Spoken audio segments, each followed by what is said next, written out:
Are we good to go on the live stream, Linda? Yeah, give us 1 second. It's trying to do its little, yeah, it's loading now, so give me 1 minute here. Sorry, the way this has to be set up, I don't have a computer in front of me, so you won't be able to see me. So we're almost there. Like Linda, the voice of God, is kind of funny. Okay, we're live. We're good to go? All good to go? Yep. Okay, the time is now 6:30 p.m. on on October 20th, 2020, and I'll call this meeting to order. Roll call, please. Just a second. I'm sorry, Mayor. Go ahead. I'm not seeing that we're recording, Linda. Normally we would see that up there. I just want to make sure you're good on that. Yeah, it's not recording through Zoom. It's recording through our system. That's why we're sitting in here in the boardroom, me and Crystal. So so we can live stream on our website. That's fine. I just wanted to verify before we went too far down the path here. Thanks. Okay. Okay. Pledge of allegiance.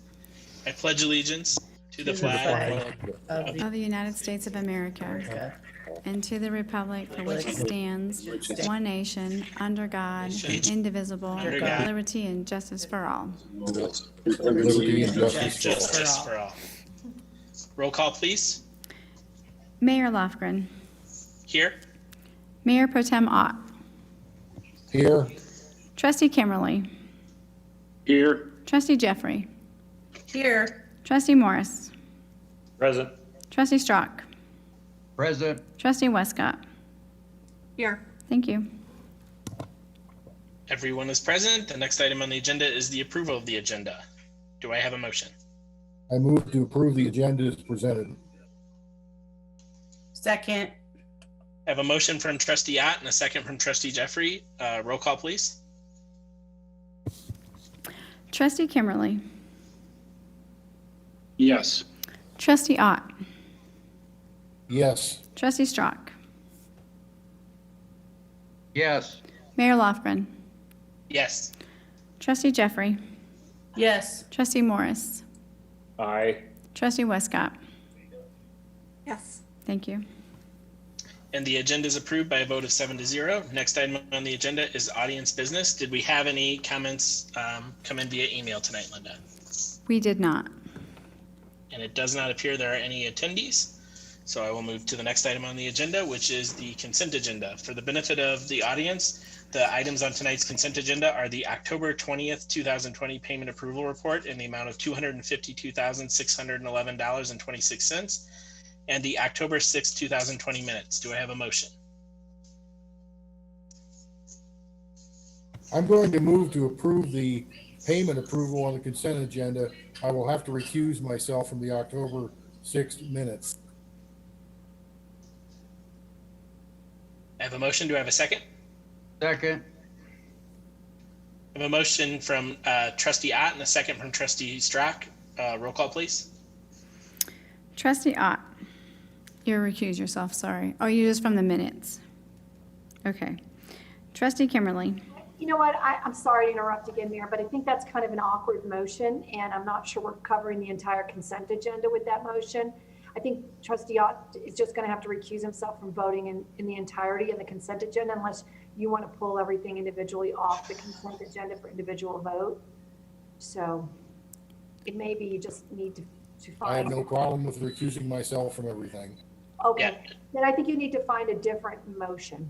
Can Sorry. someone else make our motion? I'll make the motion to approve the consent agenda. Do I have a new second? Second. Okay. I have a motion from Trustee Strock and a second from Trustee Kimberly. Roll call, please. Okay. Trustee Kimberly. Yes. Trustee Westcott. Yes. Trustee Ott has recused himself. Mayor Lofgren.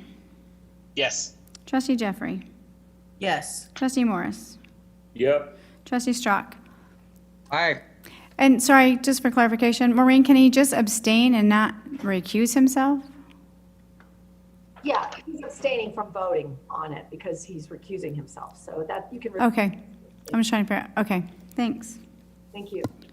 So by a vote of 6-0 the consent agenda is approved. Next item on the agenda is the financial update from September 20th, 2020. Ms. Redemaker.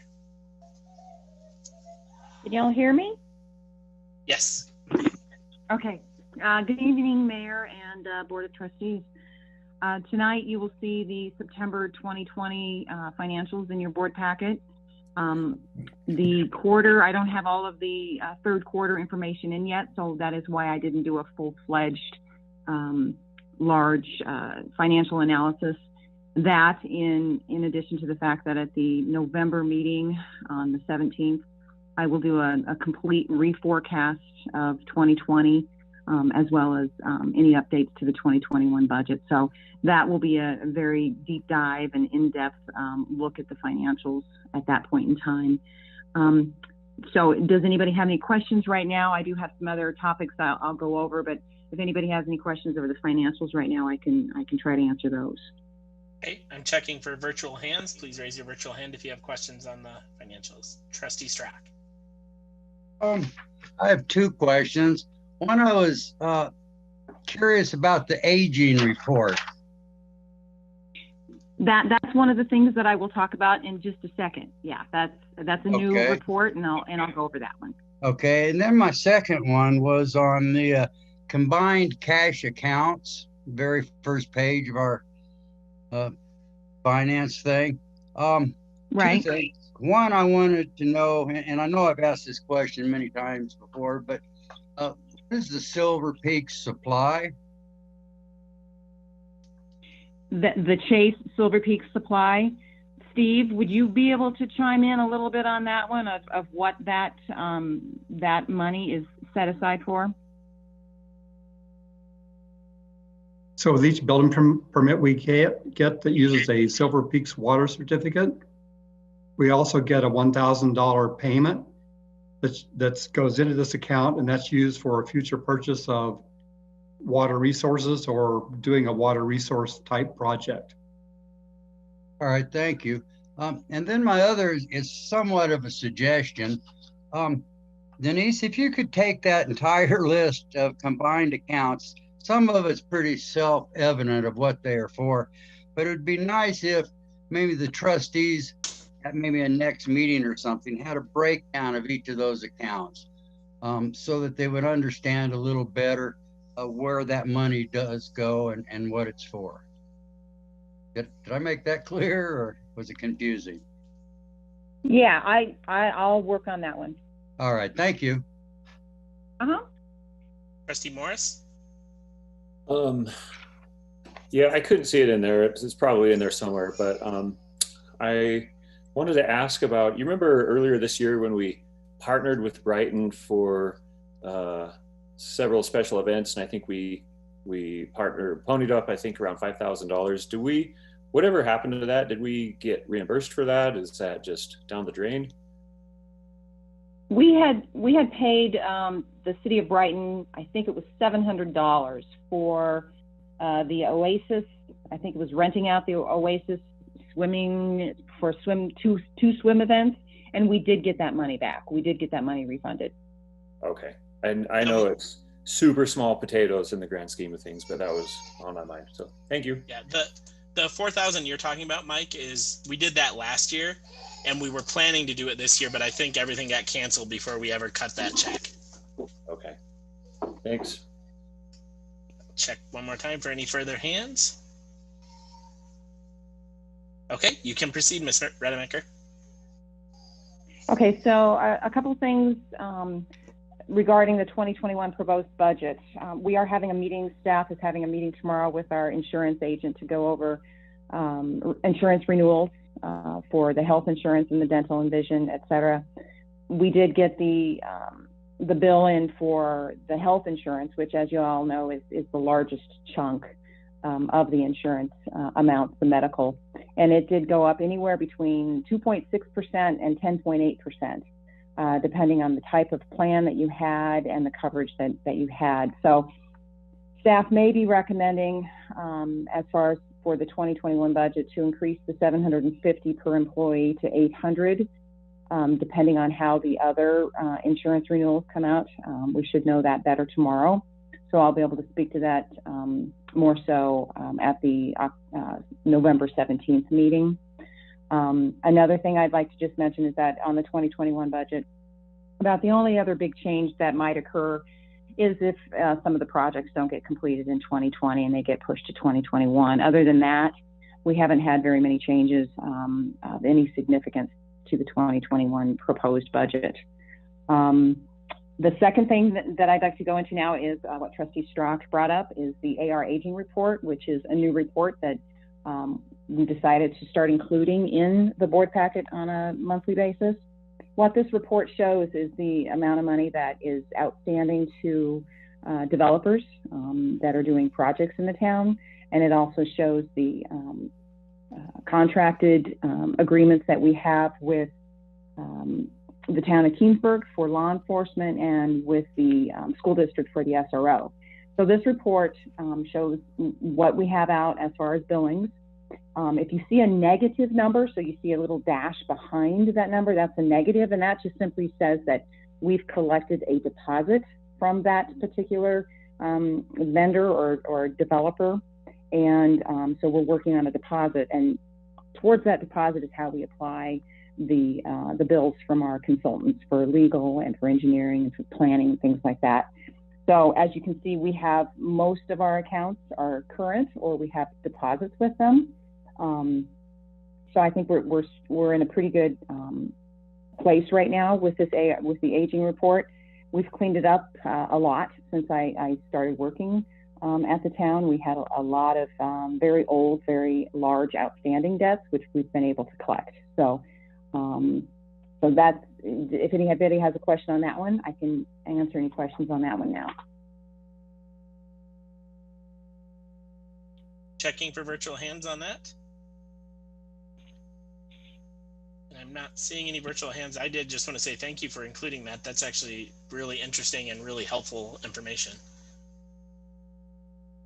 The next thing. Larry's trying to ask a question. Yeah. Oh, okay. Go ahead, Trustee Strack. My computer became haunted there for a minute. So I guess the 103, Blumenthal, Silver Peaks, are they kind of, if I interpret that right, they're kind of over 150 days? Yes, that is the one that is quite delinquent. And as soon as the closing occurs, we're keeping our fingers crossed that the closing is going to be coming up very shortly here.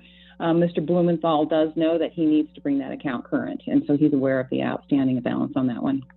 All right, thank you. Uh-huh. I think you can press forward now. Proceed? Okay. Yep. So Mayor, I think it was the mayor that brought up, the 7-Eleven just opened up this month. And there were a series of emails that went out about the tax that was being collected at our new 7-Eleven. So staff did a little bit of digging, and we sent Steve down to the 7-Eleven to purchase something to see how much tax they collected. And they collected nothing on the bottle of water that he bought. And so I contacted our representative at the Department of Revenue and sent over a copy of the receipt and asked them to, look into this. Since it's a new business, we want to make sure they get off on the right foot and they start remitting taxes to the correct entity. My fear was that, number one, it showed no tax being collected whatsoever. And then my second fear was that once it did get set up, that it would be incorrectly be remitted to the city of Brighton. So today I actually had a visit from a tax compliance auditor that the state sent out to the 7-Eleven just to make sure that they know exactly what they should be collecting and to whom they should be remitting it.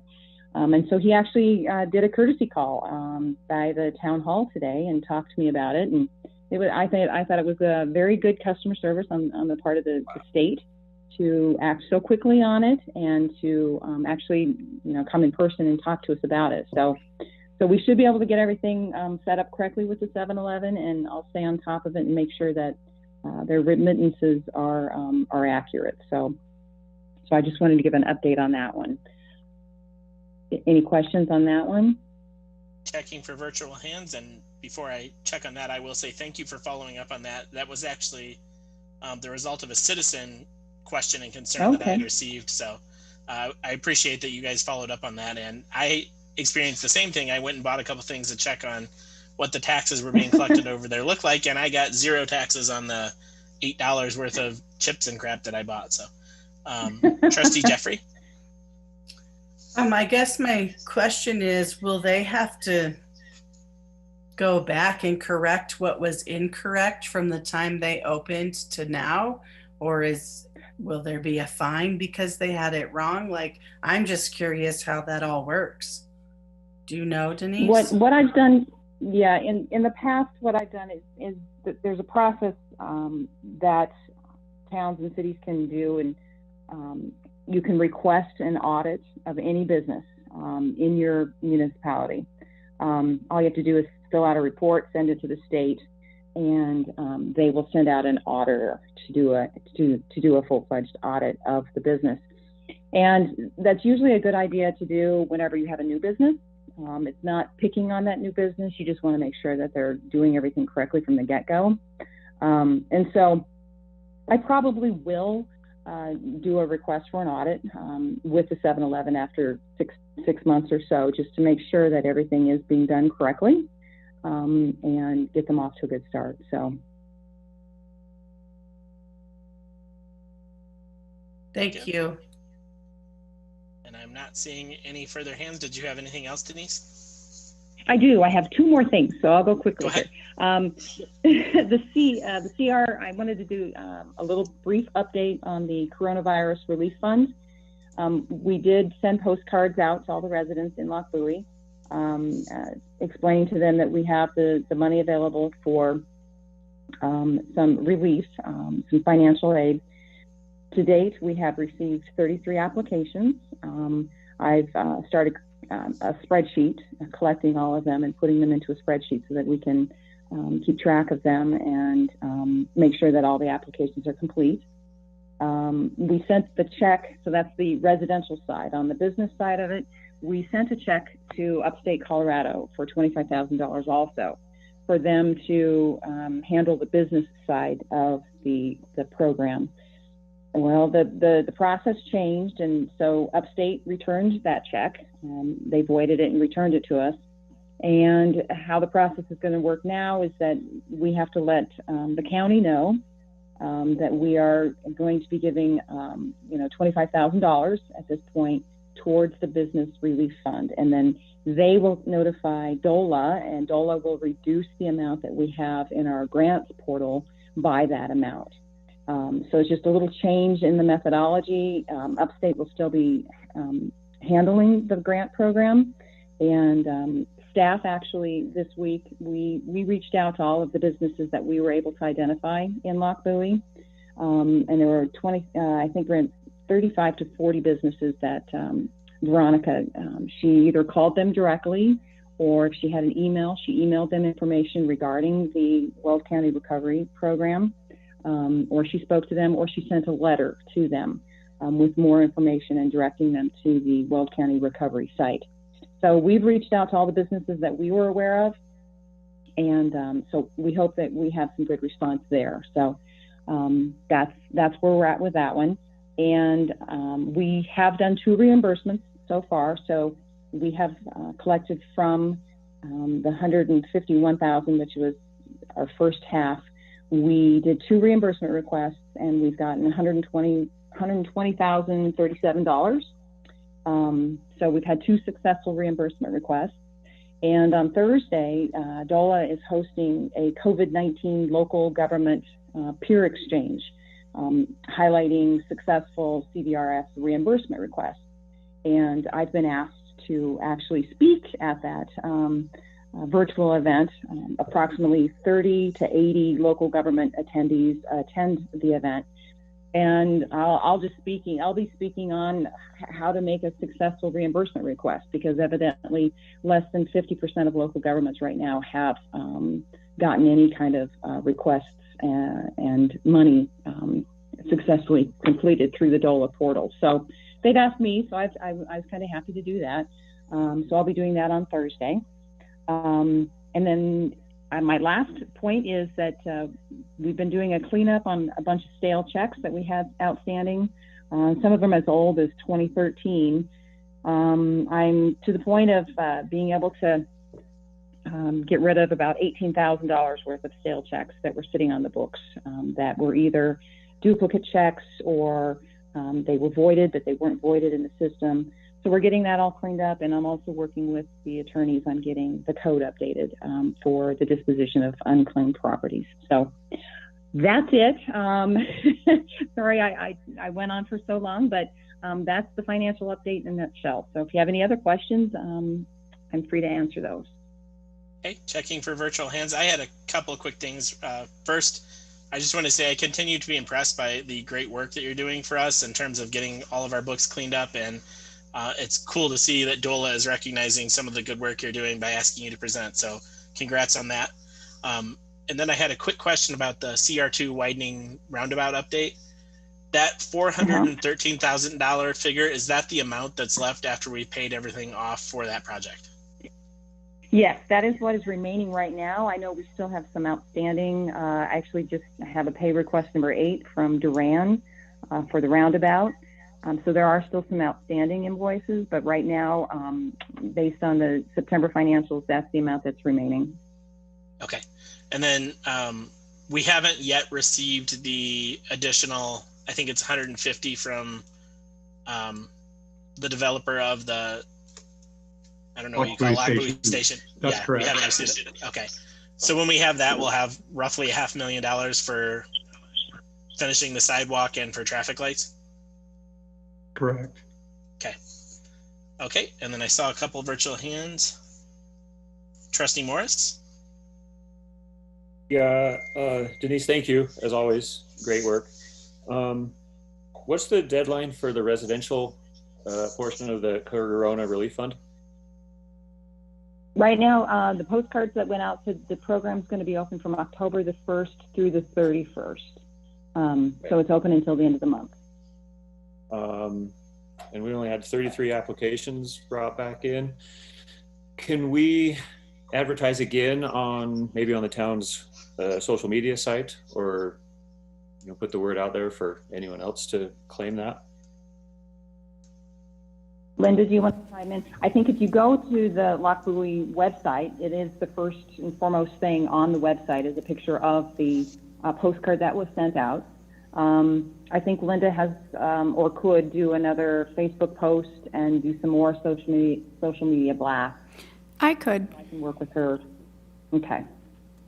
Yeah, if we could, I think it would be beneficial. Just keep the word out there and invite more people to take advantage of it. And if we still have low turnout, could we maybe extend that deadline into November and keep it open a little bit until we possibly max out the funds? I think that is something that the town administrator, Steve, was going to mention during his presentation this evening with his staff report. I have my hand up. I was just going to fill in here if I could. Go ahead, Steve. Yeah. So when we originally set the program up, we were going to give a report at our first meeting in November. So since we're not having the November 3rd meeting, and the next meeting will be November 17. So I'd like authorization for staff to continue this through November up to that $25,000 amount, then provide the report to the board at your November 17 meeting with an update on status. And I see Trustee Strack has hand up for a question, but before I get to that, is there anyone who has any objections to extending this through the end of November? Not seeing any hands other than Trustee Strack's for his question, so I think you're good to go with that, Steve. Could I just ask one clarification? Go ahead. So are we going to extend it for sure through November, or potentially depending on if we get more applications? Here's why I'm asking, because me and Denise and maybe someone else, can't remember, was going to go through those applicants, and I just don't want it to be so tight because we have to spend the money before the end of the year. I'm just thinking maybe just wondered if the end of November is good, or maybe the middle. Just trying to throw that out there so that staff still has time to go through them, process it, and get people distributed the funds. But I'm just trying to think this out loud. Sorry. Is the concern then that you won't have time to process them if you get something like November 29th or something?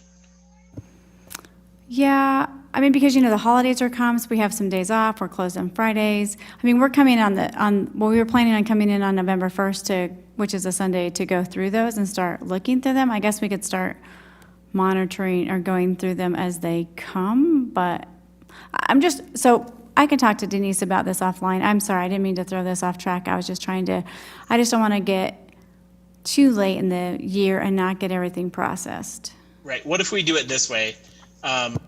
It sounds like the board is okay with staff extending it to November 30th if the logistics are appropriate. If they're not, you guys can make the call to end it sooner, but I don't think anyone on the board objects to the concept of keeping it open to November 30th if that's possible. Okay, thanks. Okay. Trustee Strack, you had a question?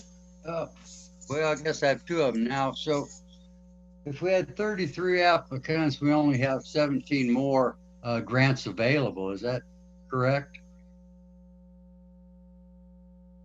I think the policy said we could go up to $200 per applicant. So if we get a lot more applicants, we would just take that $25,000 and divvy it up as much as possible to reach as many people as possible. So right now with 30 applicants, even if we max it at the 200, we still have a long ways to go in order to spend the $25,000. So certainly. All right. Well, Denise, congratulations, and I know you'll do a great job. Thank you. Thank you. Trustee Westcott? So I think I want to clarify, and is there a reason why we can't process those applications as they come in, and especially given that they're not, you're not being inundated with them, that so that, if something comes in and it's worthy, that you go ahead and issue funds and we just go until the money's gone. I guess that seems to me to be the way that we get people help the fastest.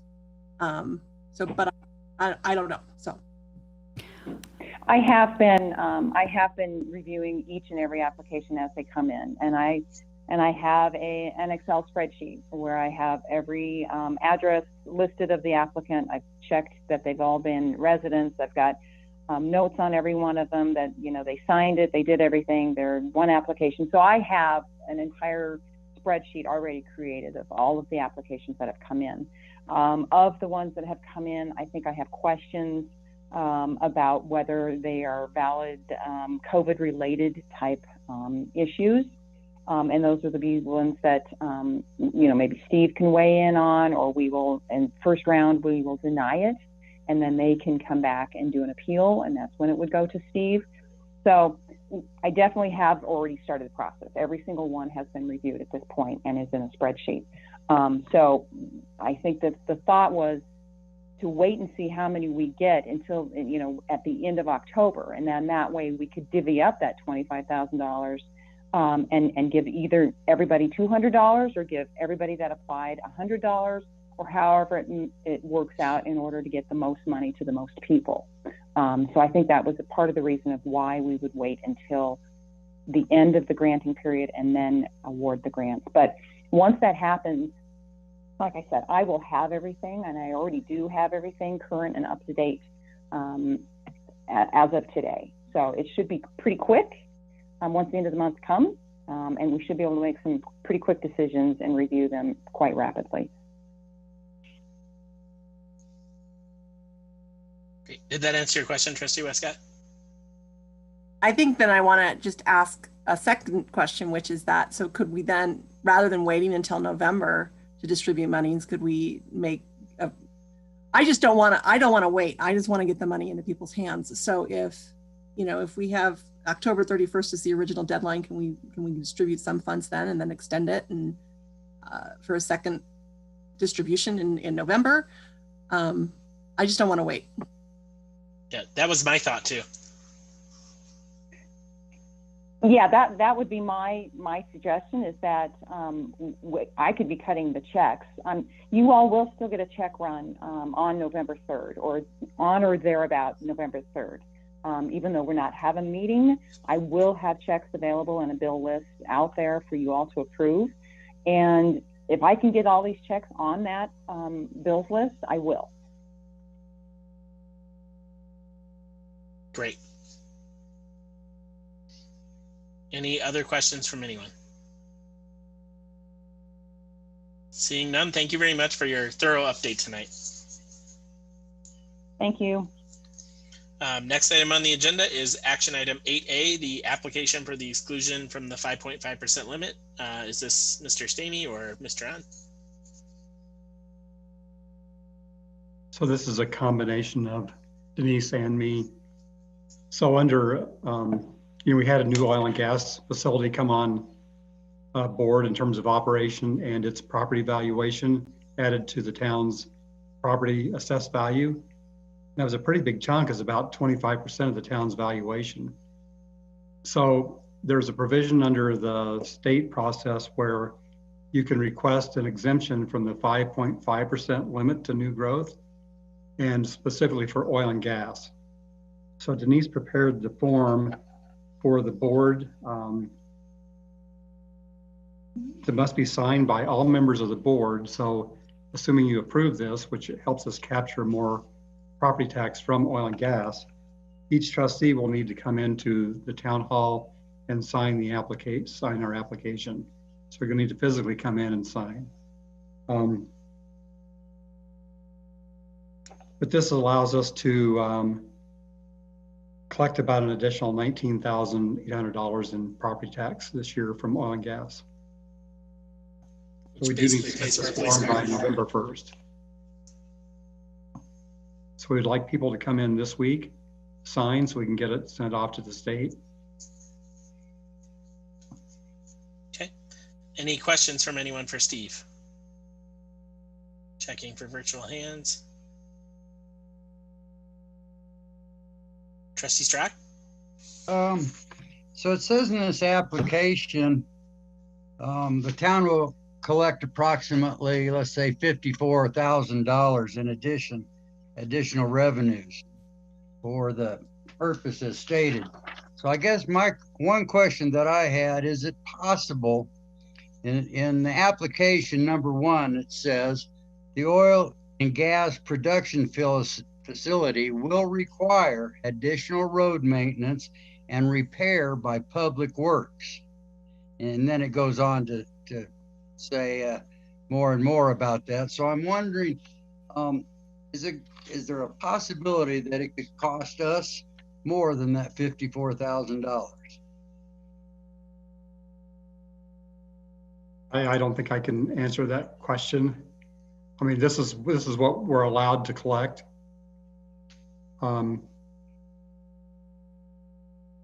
We do have in the past, I don't remember what specifically we had for this application, but we do have a road maintenance agreement where it allows us to assess any damage and have it either repaired or reimbursed. And that was kind of why I was wondering about that too. So, all right. Well, thank you.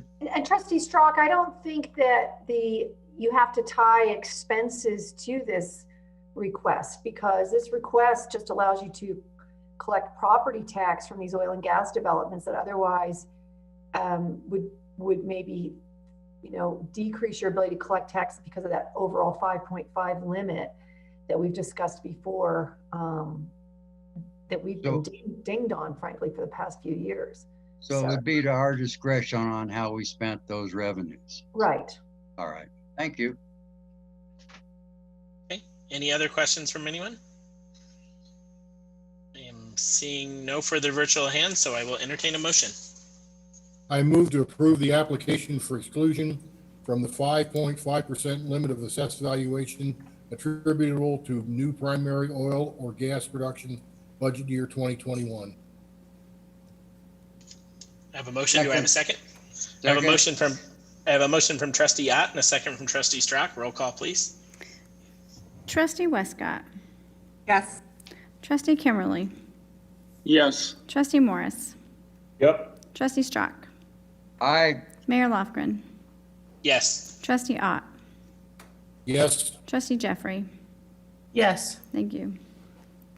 And like Steve said, we all have to sign this. So if I could ask everyone to make every effort to get in to Town Hall at some point before 6 p.m. on Thursday to get your signature on this, so we can get this out the door either late this week or very early next, that would be great.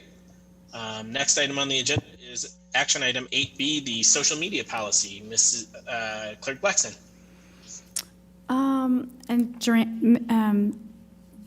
Gosh, I'm losing my mind here. Yes, so we had presented this a couple times, and Jennifer Madsen had come and gave you all a presentation, and she adjusted the social media based on your comments, and so she was unable to attend tonight, but we had thought maybe with the discussions, and she'd sent this out previously and didn't get any comments, so with all the changes based on your comments, my recommendation would be that we approve this social media policy. Okay. I'm checking for virtual hands if anyone has any final questions or comments on this. Trustee Strack? I've talked to Jennifer about this. I've noticed on some of these Zoom meetings or webinars that they have a chat button. I was at a meeting the other day, and I guess it really didn't make much of a difference, but there were, 4, 5, 6 people chatting while we were conducting business or talking about stuff. And I noticed on our Zoom meetings, we don't have a chat button, but I was somewhat concerned about that. That's, to me, it was just as easy as emailing or chatting with anybody during a board's position. So I don't know if you all understand what I'm talking about or not, but. So I'll just follow up briefly with Trustee Strag. I'm not sure his concern is necessarily addressed by the social media policy, but it brought the question to his mind. And the issue is, chat. And as you guys know, even emails can be considered an open meeting if 3 or more of you are participating in the discussion of public business by email. And that's why we don't have the chat function available during our meetings, because if you have these sidebar conversations that involve 3 or more of you, like, hey, do you think that policy is a good idea or not? And you start weighing in on that chat function, that's not available to the public. And so we don't have that enabled. I'm not sure that's directly related to the social media policy, but since you brought it up, I just want to make sure I address that. Thanks. Okay, thank you. You're exactly right. So thanks again. Any other virtual or questions or comments? And I'll check for virtual hands. We've kind of talked this through. Trustee Westcott? I just noticed a typo, which shows you that I read it, which is really the only reason.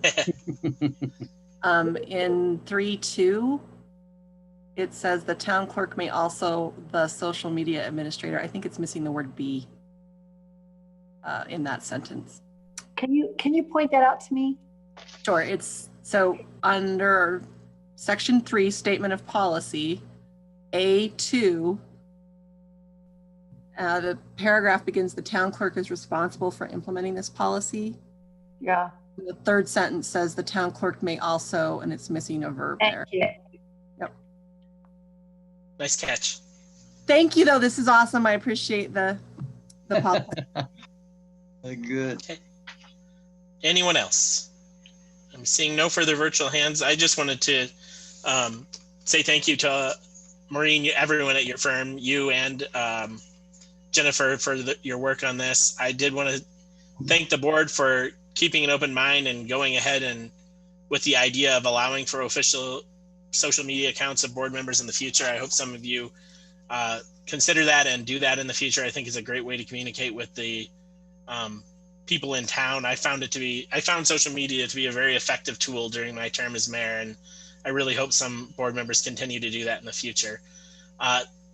It did leave me with a question, and it's something for you guys to address as you go forward. If those official accounts do start being a thing, record keeping and that sort of thing, but I think that's something to be addressed by the next board when you guys all get seated and figure out what you're going to do with this going forward. But beyond that, any other questions or comments from the board? Seeing none, I will entertain a motion. I'll make a motion to approve and adopt Log Buoy policy number 2020-3, the social media use policy. Second. I have a motion from Trustee Morris. Did you say -3, Mike? Yes. Mine's showing -2. Am I looking at the wrong version? No, it should be 3. The investment policy was actually 2, so we did switch it to 3. I'm sorry if you got the wrong one, Jacob. Mayor. I'm looking at the one in the packet. And mine says -03. Weird. Okay. Anyway, not a big difference. So I have a motion from Trustee Morris and a second from Trustee Ott. Roll call, please. Trustee Strock. Yeah. Trustee Kimberly. Yes. Trustee Morris. Yes. Trustee Westcott. Yes. Trustee Jeffrey. I had my hand raised for Oh, okay. Sorry, I on missed that. this. So, I mean, I'll vote yes, but I have a question when we're done, please. Yep. I'll come back to you. Trustee Ott. Yes. Thank you. And the motion carries 7-0. I'll turn to Trustee Jeffrey for your question. Sorry, I missed that. No, and if we that's need to okay. reconsider, we can. Go ahead. No, I don't think we need to. I just want some clarification.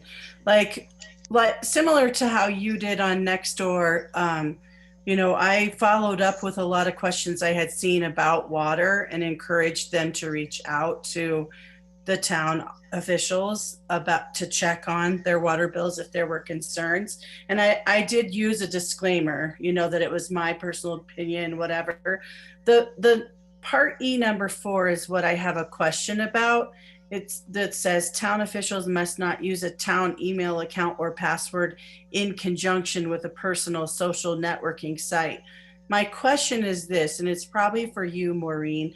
If we were providing our own personal account and remembrances of what we talked about at this meeting, and then wanted to give people an avenue to reach out to us, can we give them our town email address, or would they have to reach out to us through messaging on the social media? For me, I'm interpreting that as you can't use that email account to set up that social networking site, but could I give that email address as a way for people to contact me? I believe that you are correct with the former and not the latter, and that's that they're not supposed to use that email in setting up that account or any password for that your work, your town email account when you set up that social networking site. Let me verify the intent with Ms. Madsen, and to the extent that that needs to be clarified, I'm going to go ahead and take that as a required clarification, and I don't think it'll affect the motion that was approved tonight to adopt this policy, but I understand that it's a little bit vague, and frankly, because I'm not the drafter of it, if you're reading it with some vagueness, then let's get that clarified and before it gets signed, if that's okay with the mayor and everyone. That's fine with me. I just want to throw my 2 cents in here. Given the section that it's under, I read it the same way that you're suggesting, Trustee Jeffrey. I think the concern here is we don't want people setting up Jacob Lofgren's personal Facebook page using his Lochbuie town account. Yeah. I think clarification would be super helpful. I appreciate that. Yep. Thank you. Thank you. Anything else before I move on? Trustee Strack? I'm sorry, I didn't see my Go hand ahead. up. Oh, okay. Okay, then I will move on to action item 8C, the agreement for building inspection services. Mr. Staney. Thank you, Mayor. And we do have Russ Weber here from Safe Built tonight as well. So Maureen spent a lot of time working on updating the professional services agreement with Safe Built, and we had a lot of conversations with Russ and his staff at Safe Built, and really tried to address some of the coordination items between Safe Built and their operations with the town and town staff. And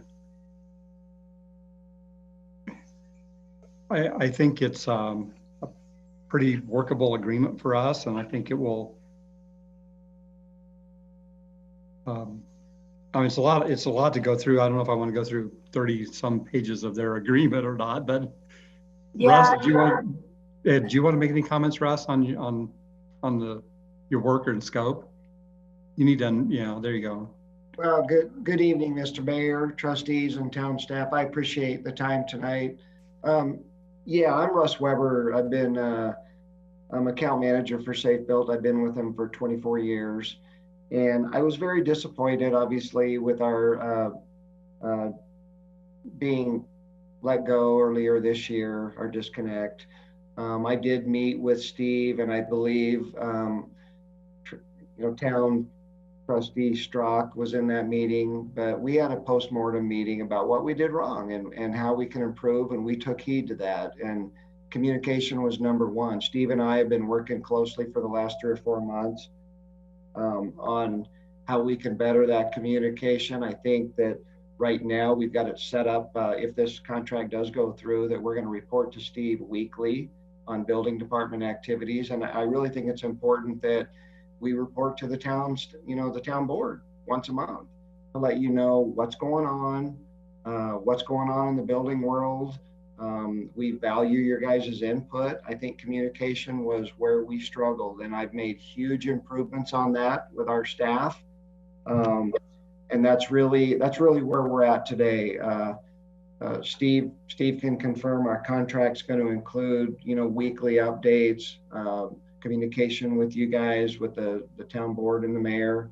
And like I said, we value your input. So when we give that update, if there's something in that report that you feel would be important to know about, we'll tailor a program that will fit your guys' needs. So we're excited. I really, like I said, I've been here 24 years. I've known Steve a long time. And I really want to solidify and build a building department that is tailored to fit Loch Bowie's needs. And I think the citizens deserve that. And hopefully we can work together and be long partners. Thank you. Any questions for Mr. Weber, for Mr. Stamey? Trustee Strzok? I had 2 questions. One, I've actually lost my notes, but it seemed like I read somewhere that it said you would make inspections on the weekend. We do that on special occasions. I mean, so if there's normally those happen on a commercial project, not on residential. But if it was a commercial project, that we do a lot of those, Mr. Strzok, where like a King Soopers or a Safeway needs to remodel and they need to do that work, overnight. We do those, absolutely, because they'll do an underground, work in their concrete or whatever. We'll do those at 2 a.m. We do offer that. Yes, absolutely. Well, that's somewhat impressive. I had a Denver inspector once. They just call me, anytime. So I was like, holy cow. Now, we understand that those trenches can't be open for the public. So we need to work with those kind of businesses to make sure that they're code compliant, but they're also in the best interest of the citizens. Exactly. Good answer. My second question was, and I think we talked about this before. So I see your compensation for enhanced services, say residential site plan review of $60, which is probably okay to sit at a desk and look at that plan. I'm wondering, it's somewhat important to me that during a site plan review that someone goes out to the site and looks at it and makes a common judgment about whether everything is proper or not, and not so much just what's on the plans. Good question. And I think working with Steve, we have a full team of planners and civil engineers. So if we do see something on that site plan that does not look like it's meeting the town standards, we will do a site inspection, absolutely, before we proceed with that permit application. All right. Thank you. You bet. Good question. Checking for further virtual hands. Not seeing any yet. I had one question, which is, you mentioned potentially coming to one board meeting a month to update the town board on building activities and other things going on in the building world. Is that part of this contract? You bet. You bet. Yeah, we'll do any reporting that the town manager feels appropriate, or even the trustees. If you guys feel that it's every other month, once we get going, we're fine to tailor something. We just want to keep you, the biggest thing is we want to keep you informed of what's going on in the building activity in your town, because I think we failed in that before. And we've made huge improvements on that communication piece. Great, thank you. You bet. I'll check one more time for any final. Maureen may Trustee have Ott? comments on the contract as well. Yeah, I'll trustee At, and then I'll turn to Maureen. Yeah, I noticed on, I think the compensation, I lost my page where I had the agreement, but I think the compensation on a lot of stuff is 65% of the fee goes to the company. Is that a standard fee? Can somebody answer that? Or I just, That's correct. 65% fee is that standard?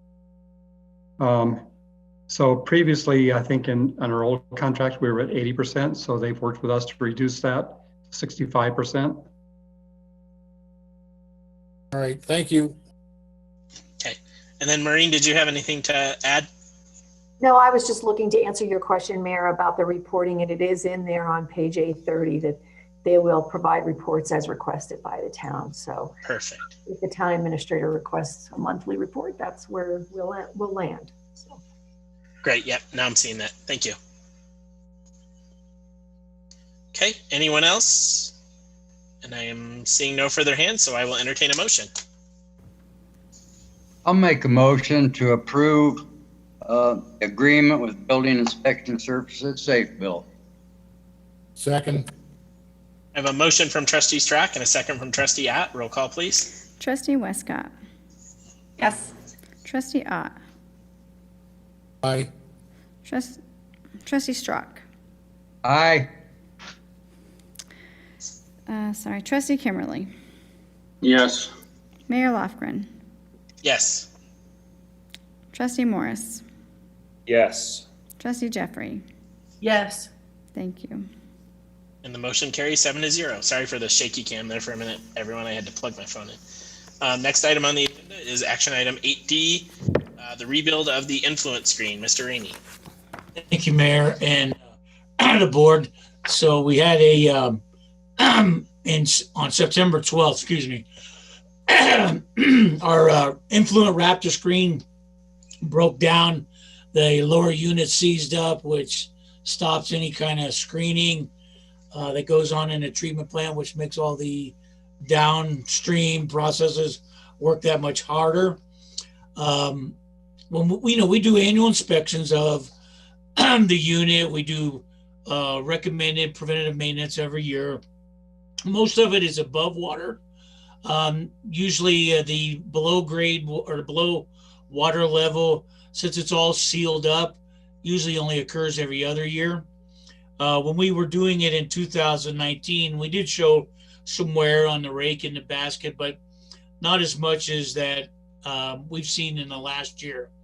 So I think what has happened is that lower bearing unit started going out really bad and it started wobbling. And as it wobbles, you got metal against metal, and it just wore out the basket and the entire lower unit extremely quickly.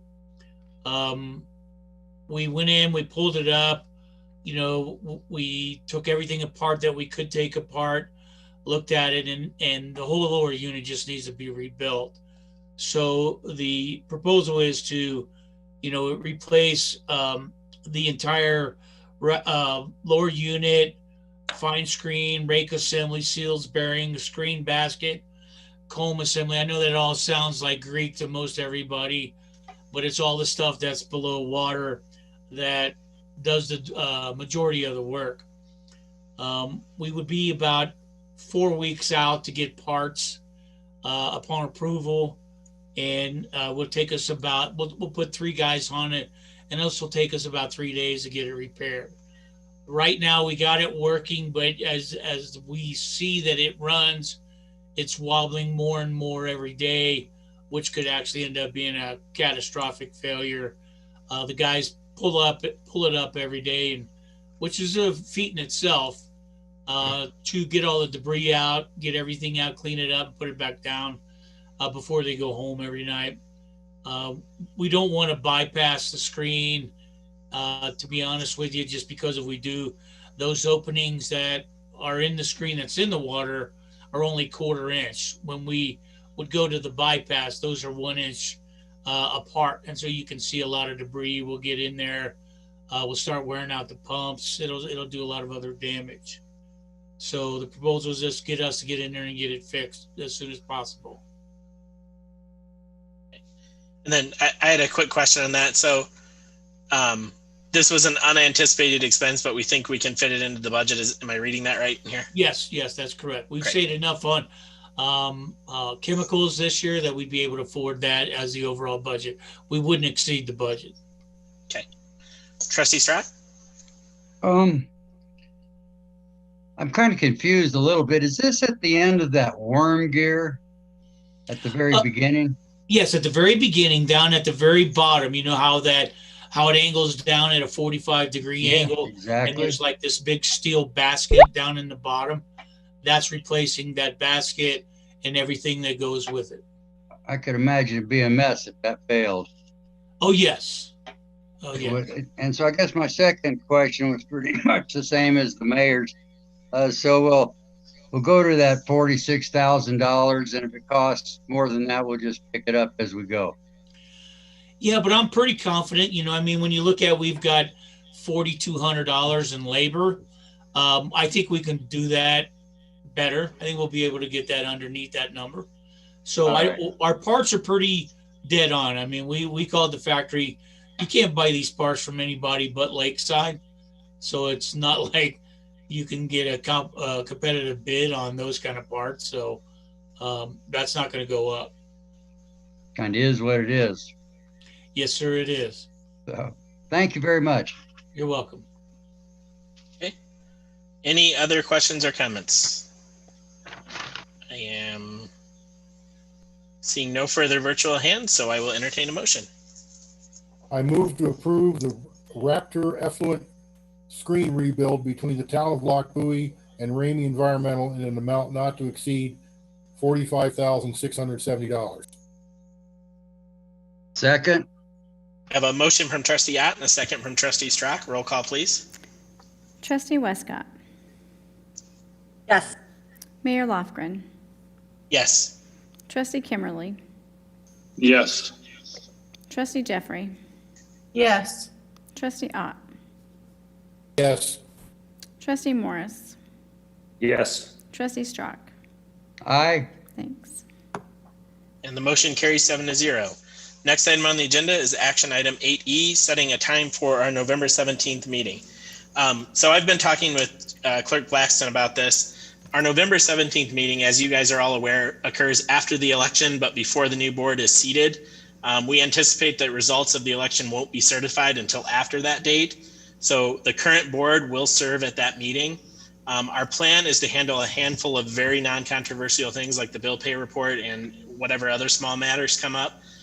Anything that requires any significant discussion or debate will be moved till the new board is seated.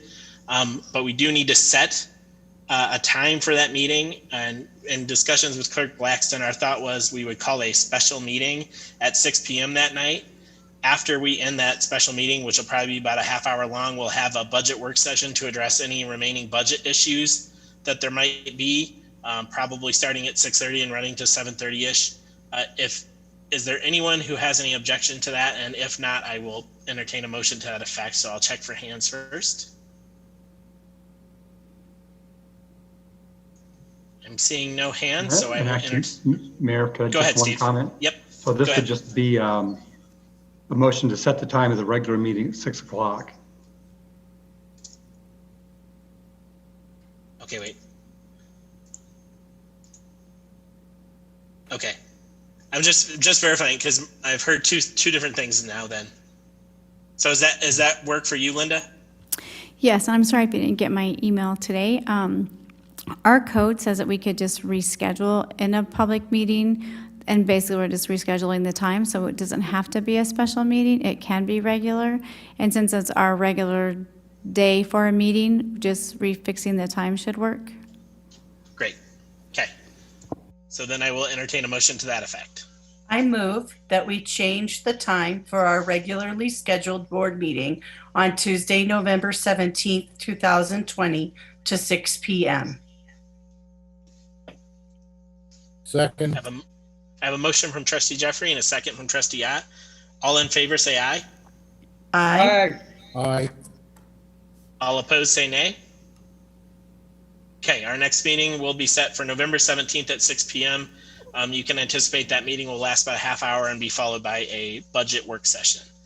Next item on the agenda is Discussion item 9A, ordinance 2020-663, Clerk Blackson. Okay, Maureen kind of put some of this together, most of this together as well, but the Secretary of State had changed some ruling for, in the past, any campaign finance filings had to be filed with the clerk, but complaints were filed to the Secretary of State per statute. But she changed that recently to be that the filings and the complaint process would happen through the town clerk and the municipalities through the town clerk's office of elected official. And then, so we didn't have anything in place for the process. And after talking to Maureen and her putting this ordinance together, this process is very similar to the Secretary of State process. So we put this on discussion item just so that people, in case you had questions or wanted to discuss it a little bit, the majority of the ordinance that's presented tonight is kind of statutorily other than the process, but again, we followed the Secretary of State other than a few items that might be difficult for the municipality to follow. So we're open to any questions. And Maureen, if you wanted to add anything else that I might have missed. Sure, I'll just add a couple of little highlights. So what happened is in 2019, the state legislature actually passed a campaign enforcement act that identified that municipal filings could be filed with municipal clerks instead of with the Secretary of State. There's discussion out there in the legal community whether or not that complies with the constitutional language that says that the Secretary of State shall handle these complaints. But for the most part, most statutory municipalities are kind of going along with it and putting a process in place for those to be handled on a local level.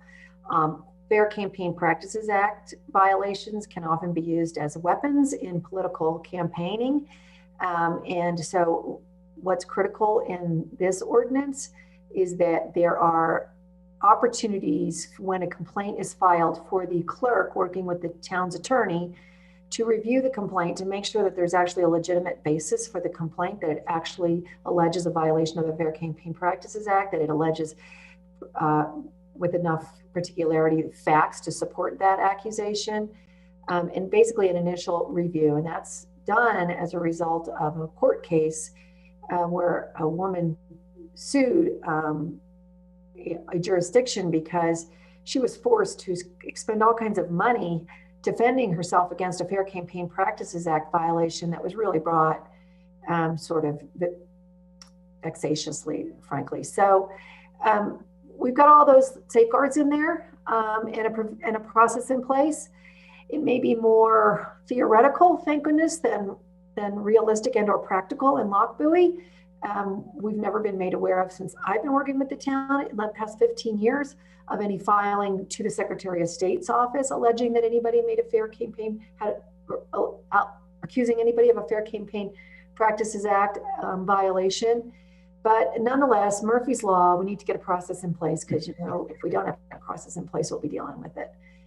So I'm here to answer any questions. And again, it's a lot to digest in one day. The Fair Campaign Practices Act is, as you know, if any of you have run for office, it can be a quagmire. And I don't necessarily here to answer any particular questions about your own requirements to comply with that act. But if you've got questions about how the city or the town's going to enforce it, please go ahead and shoot them to me. I'm checking for virtual hands. Trustee Westcott. So I apologize if I just haven't looked carefully enough. In the board packet, it says there's an attachment of the ordinance, but I don't see it, and I'm probably just not looking in the right spot. Yeah, it's a little bit down because there's some pages that shouldn't be there that got mixed in. Okay, so it's after that. Okay, now I see it. Thank you. And just so you know, we're not taking action on it tonight. Again, we'll put it on the agenda for, I guess we'll put it on the agenda for November 17th, unless the mayor feels like that's something that we don't want to deal with on November 17th. In which case, we may have to give a little time for the new board to digest it as well. But so I'm looking at the mayor shaking his head like he's not. Well, the more I think about it, it's essentially just putting a a policy in place for handling these types of things. So I think that is something we could do. I'll chat with you more about that. Okay, feel free. And obviously, if any of you, while you get a chance to read this more thoroughly over the next few weeks, have questions about the ordinance, contact me directly and we can handle some of them. And if some of your questions would be beneficial for the whole board to hear, I'll answer your question and I'll answer the question for the whole board. So, maybe we can sort of have those conversations to the extent you have legal issue questions about it outside the meeting. But otherwise, I think it makes sense to get this process in place, because it would be a shame if we did have a complaint filed as a result of an election that we're about to have here just in a few weeks, and not have this process in place when we worked hard to get that drafted up. So, checking for any further hands. Trustee Ott? So this thing passed by the legislature, is this potentially going to cost the town of Lochbuie a lot of money? Because if it does, it becomes an unfunded mandate, which is clearly unconstitutional under the Colorado Constitution. that would be an argument that we would make in the brief when we argued that this was unconstitutional. Yes, it could potentially cost us money, because if in fact somebody files a complaint and the initial review indicates that in fact that this is a complaint has some viability, and then if the clerk is unable to reach a settlement with the subject of the complaint, which is normally the candidate or the candidate's committee, then we would send it to an independent hearing officer. And those guys don't work for free. So yes, potentially there would be some cost to the town, and there is no money set aside for that. Can I ask a question related to that? I assume part of the purpose of shifting this down to the municipal level was the concept of trying to cure all of these by conversations at the local level. Is that what motivated this? That's right. I mean, there's definitely been a lot of push in the last few years, and certainly the new Secretary of State's processes, which we're mimicking, try really, really hard to get these things resolved through, review, discussion, and settlement agreements. And those make the most sense at the local level for these local elections. I mean, I think the other thing is there was a big push by municipal clerks to get copies of these filings years ago. So it initially, when this was passed back in 92 or something like that, all the filings were initially made with the Secretary of State's office, but the municipal clerks were kept in the dark. So the municipal clerks back in the day pushed to also have these filings made with the town clerk so that they knew what was going on with their own elections. And I think this is just sort of the evolution of that involvement. So that's where we are. Okay. Any other questions or comments? Okay, and I would encourage anyone, after you have a chance to look at it a little bit closer, if you have questions, reach out to Maureen in advance of the next meeting, just so we can get an idea of whether this is contentious or not, because that will partially guide whether we have it on that November 17th agenda.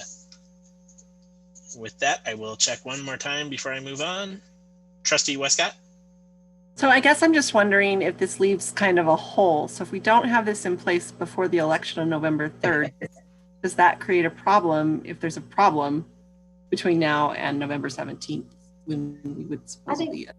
I think there's potentially a gap here. If we got a complaint filed tomorrow because one of you should have made a disclosure and you failed to make a disclosure, we would have a gap.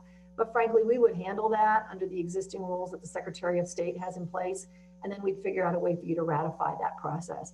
So we're not inventing the wheel on this. We are truly mirroring very closely the Secretary of State's process.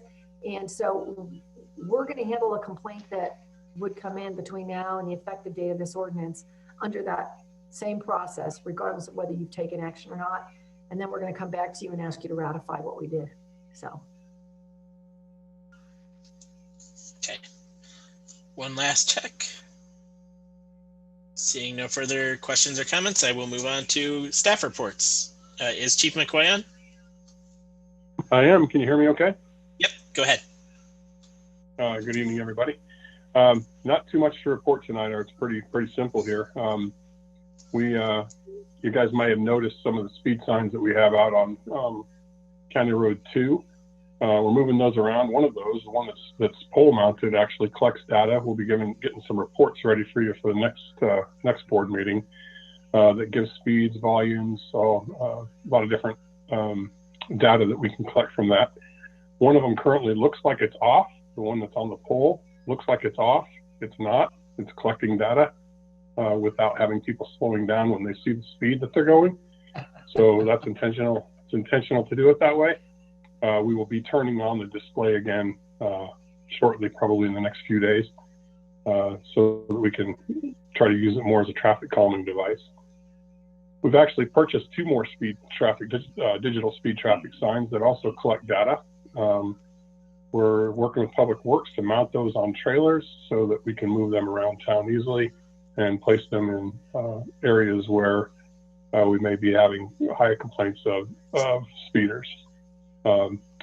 With the same functions, if they're sitting there and the display is off, they may be collecting data without showing the speed.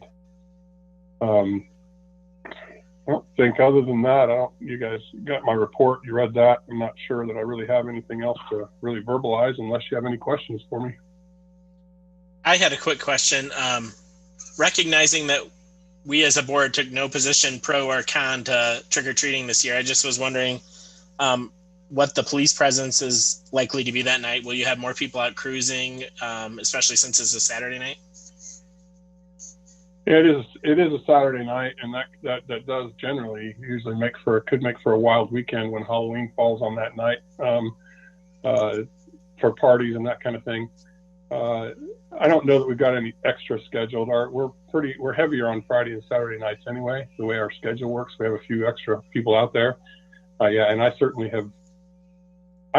Oddly, I haven't had any questions. Usually we would get questions about Halloween. I mean, even what day when is it trick or treating if it falls on a weekday? And the answer is always well, it's Halloween, so that's when you trick or treat. But I'm surprised we haven't had any questions this year. But yeah, I don't have any opinion on how people should handle that. I'm going to let people be people, I guess. Checking for any other questions or comments for Chief. Trustee Morris?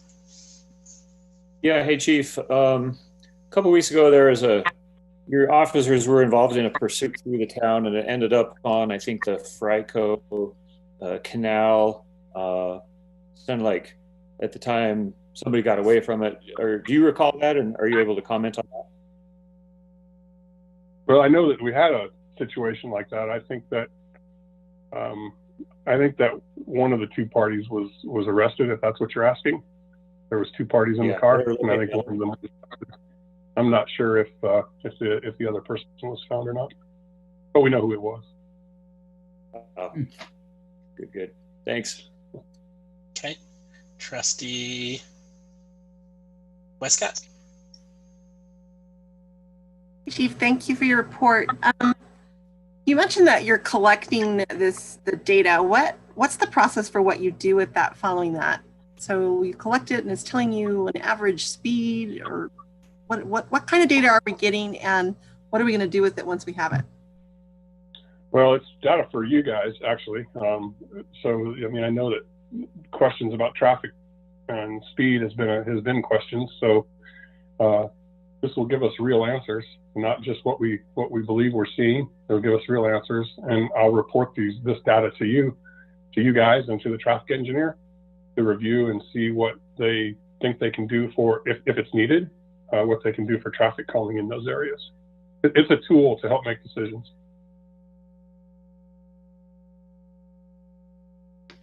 Sorry, can I follow up? So yeah, is go ahead. it just collecting like average speeds? Is that what it's going to present us with, or is it telling us, that it talks twice an hour people are going faster than? Yeah, so it does a traffic count. It does. It's constantly taking it. So it'll break it down. If I want it to, it'll break it down to every single car and how fast they're all going. It'll break it down to average. It'll break it down to high speeds, the highest speed. It'll break it down to the lowest speed. It'll give us average speeds. It'll talk about how many vehicles there are in the during a time. So like the last one I did, and the sign was not properly placed. So some of the data was incorrect. And we know there were some errors. So I didn't want to, I was going to give you a report tonight on that, but I know that there were some errors in it, and I feel like bad data is not good data to give you. So, but it did, I believe that the vehicle count was about right. And I think it was about 36,000 vehicles in a two-week period. So it's quite a bit of traffic. And that's only westbound traffic on that road. So it gives a lot of information, more information than I can remember off the top of my head, actually. Okay, Trustee Strack. Good evening, Chief. I guess Aurora last night put a ban on no-knock warrants. Where do we sit with that? Oh, well, we haven't done a no-knock warrant since I've been around here. That's what I kind of thought. Yeah, that's usually a tactical team approach. So if we had a circumstance where we had somebody barricaded or something, no-knock warrants are usually used when you're trying to get into a place and you think evidence is going to be destroyed before you can get to it if you knock, which generally, in my experience, would be drug crimes. So when you knock on the door and announce, hey, we're the police, people are flushing dope and all that kind of stuff, that's what no-knock warrants are for. They really got started in the 70s. And now that drugs are becoming a different sort of crime, they're no longer felonies, I think that you're going to see those start to go away and across the board because they just don't rise to the level anymore. So I don't remember the last time I don't know if I've ever been involved in a no-knock search warrant. Maybe one time. Seemed like a scary situation to me. Well, it's scary for everybody involved, and that's they can be dangerous. So it's a tactical team. We utilize the Weld County Sheriff's Department when it comes to that, and we would discuss that as each incident goes. But I would say that's a highly unlikely thing to do in the first place for us. All right, thank you, Chief. Yeah, I just echo that. I don't really read about them or see them very often either, Chief. No, that's not something that occurs. It just doesn't occur that often anyway. And when it does, it can go bad. Yeah. Any other questions or comments for Chief? Thank you for your update. Next update is Mr. Ramey. All right, thank you, Mayor. Sorry about sounding like a frog. The smoke really has a big effect on me, and lately that it's been really bad just to the west of me. So for September, flows are starting to go down, both in water usage and wastewater influent, which is indicative of this time of the year. Nothing really of substance other than we did have the tanks cleaned, the storage tanks cleaned at the water plant. September, everything has worked. It looked really good. I looked at the video yesterday when I received it, and the cathodic protection, that's protection against rust that we installed a couple years ago, is working perfectly. We've actually got 90% left in our cathodes, which are the part that's the sacrificial part. So I think what it comes from is from the corrosion control that we put in, the raise the pH up that keeps the corrosion in people's house system, has also made it to where we're not seeing as much corrosion in the tanks. There was very little debris. I mean, less than probably a half an inch in both tanks. So that's very good news. I mean, those tanks are very solid. Other than the Raptor incident, things are running smoothly. Plants are looking really good. We did have a tour last month of the prospective consultants that will be supplying a proposal for the master plan. And most of them were disappointed, to be honest with you, because usually they get called in when things are bad. And when they walked through the facility, they were like, well, gee, Wayne, what do you want us to do? I go, well, guys, we got growth, we got to prepare for that. And they were very impressed with the facility and how things were kept up. Cool. Questions or comments for Mr. Amy? Trustee Strzok. I see on September 11th, you did Reg 85 testing. How'd that come out? Oh, Trustee Strzok, we joined that VIP, which is the Voluntary Incentive Program, to try to, for every year that we comply with those regulations that may be coming down, that gives us a year of, I don't know, what do you want to say, good behavior. And every one we've done so far this year, we have been below every number that they want. So everything is working awesome. Congratulations. Thank you. Okay. Any other questions or comments for Mr. Amy? I had one. Wayne, I noticed the water production in August actually went down by, almost looks like 3 million gallons. Any idea why that might be? Mayor, it's all about who's using water where. I don't know if people stop irrigating early. That's usually the biggest indication, is when people start turning off their sprinkler systems. But no, I mean, you can't predict from one more. Believe it or not, that's actually less than 10%. When you think about the previous month, that's actually 10%. So that's not uncommon this time of the year.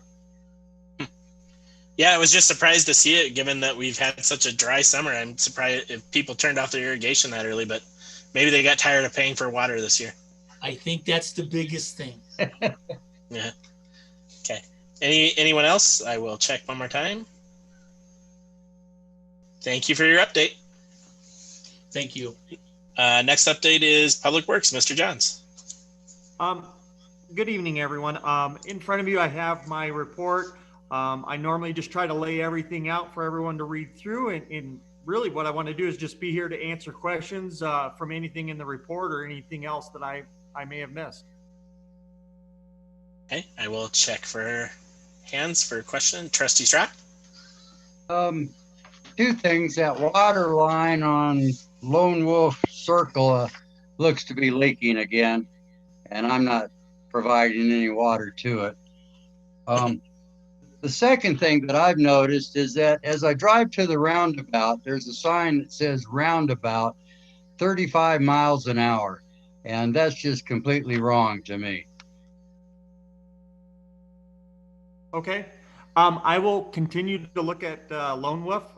As you know, Mr. Strzok, I noticed that a week or so ago, and want to kind of pay close attention to it to see if it's actually from a water main or if it's from a sprinkler system where we just have an abundance of water out in the street. So, but the roundabout, that was done by those speed limits were given based on the traffic study. And so those are designated the speeds based on the traffic study. It is definitely something that I think with the information that Chief's able to collect, that's information that we can utilize to maybe further evaluate speeds. And so that's why the information he's collecting works good and is hand in hand with what Public Works is doing as far as making sure we get the correct, speed limit signs out there. Certainly. I just personally feel that if you can drive through that roundabout at 35 miles an hour with everybody coming in all 40 or 4 different directions, God must be your co-pilot. It's a recommended speed. You don't have to go that fast. Okay. Oh, I didn't know that. Thank He you. is my co-pilot. Yeah. Okay. Trustee Jeffrey? I just was looking at the shutoffs for September and October, and I could go back and look at our records, but I just wonder, like, if it seems like it's a household that's been struggling, is there any way we could make sure they know about the grant that they could apply for assistance for? And I just wonder if those numbers are higher than pre-COVID numbers, if anybody happens to know that data. And Linda might be able to chime in on this a little bit as well, but I would say those numbers are actually about average for what we see on a monthly basis. Actually 3 months ago was the highest that we've had, which was close to 90. I want to say it was like 85 shutoffs. So Linda and the staff at Town Hall work very hard to work with people, assist them through hardships, and give them the information that they need to maybe help them in other avenues. So I know, they're working hard with that. Unfortunately, some of the financial side is out of Public Works hands. We're the bad guys that just go out and shut it off.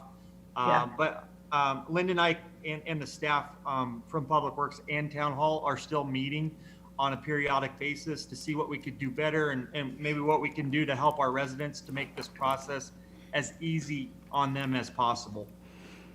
Thank you. I appreciate it. If I could I'll reiterate what Mark said about, that's about average. I mean, we did have the 1 month there was 84, and then most of the time it's 50, 55 or so. That's kind of the average. And when those people do contact us for, to get turned back on and those kind of things, we make sure we really educate them, like give them the information that, if they call us the day before shutoffs, we can try to work with them. We send out the delinquent notices they just went out today, that tells them where to contact us, how to get information that we can work with them and get payment plans and or payment arrangements.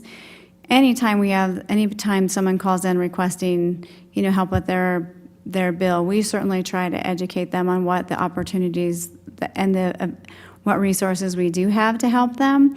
And then since the whole grant program has went out, anybody who's contacted us since that has all started, we are letting them know that those applications are on the website. If they happen to be in the building, we are giving those out to them. So we're certainly trying to, and unfortunately we do have some that are just unable to make their payments on a regular basis. And they don't call in advance sometimes. We certainly try to give them as much information to help them because we don't like shutting people off, and we do want to help them as much as we can. Thank you, Linda. I know you guys are going above and beyond. I really appreciate it. I think other people have been seeing that water is a regular concern. So it's helpful for someone like me who's never been on that side of having a hard time to pay my water bill because I'm blessed.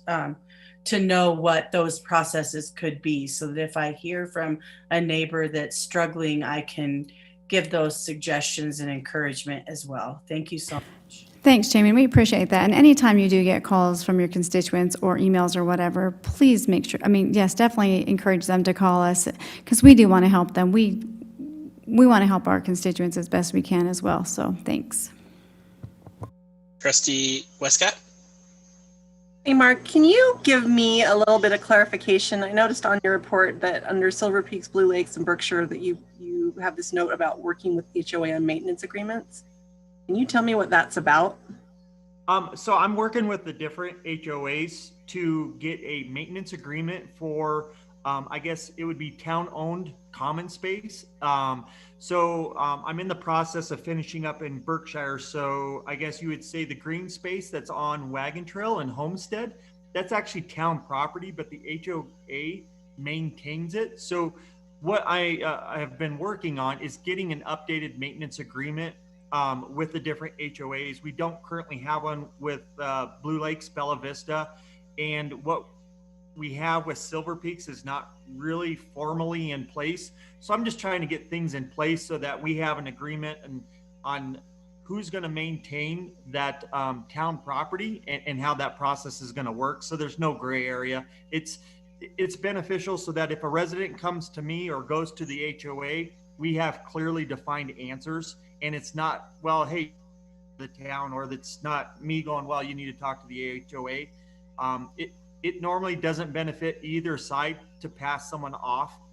It usually just aggravates a resident. So that's what I'm trying to eliminate some of this and kind of actually extend out and build some relationships with those HOAs so that it's a working team. So I appreciate that. I know that last summer we had some problems with some like the medians in Silver Peaks, like whose responsibility was it to maintain those with weeds and stuff like that. So it sounds to me like that's what you're trying to iron out. And so I appreciate that. And I think that that's important. So thank you. You are welcome. Yeah, the ongoing nightmare that is the relationship between HOA and town public works would be great if we can get out of some of those gray areas and get some of that ironed out. I think I saw Trustee Strock's hand. One thing, this is back to Linda, back about the water and the shutoffs. I know you guys do everything that's in your possibility to do. What I'm kind of wondering is does the town need to do something to mitigate the compassion fatigue that you and your staff must go through? I'm sorry, Larry, I missed that first part of that. Well, I just, you guys do so much with so many people, and one person after another comes to you guys, maybe not in the best of shape or needing help. And this is something that's really hard on you and the staff and even Public Works. And so I'm just asking if there's something that we can do to mitigate the compassion fatigue that you all must be feeling. Well, that's very nice of you to ask that. We do, I mean, I can reach out to staff and just make sure we're doing enough. I do know, when it's shut-off day and delinquent day, and we're printing those delinquents, especially shut-off day, we're having conversations with each other and kind of, I think, I don't know how to say it, I mean, supporting each other when you have that frustration and, only being able to do so much and those kind of things. So I think we're doing pretty good at handling it because our communication amongst staff is pretty good and we're doing a better job with communicating with Public Works. I feel like we're doing pretty good in that area, and just because we have that ability to have those conversations with each other.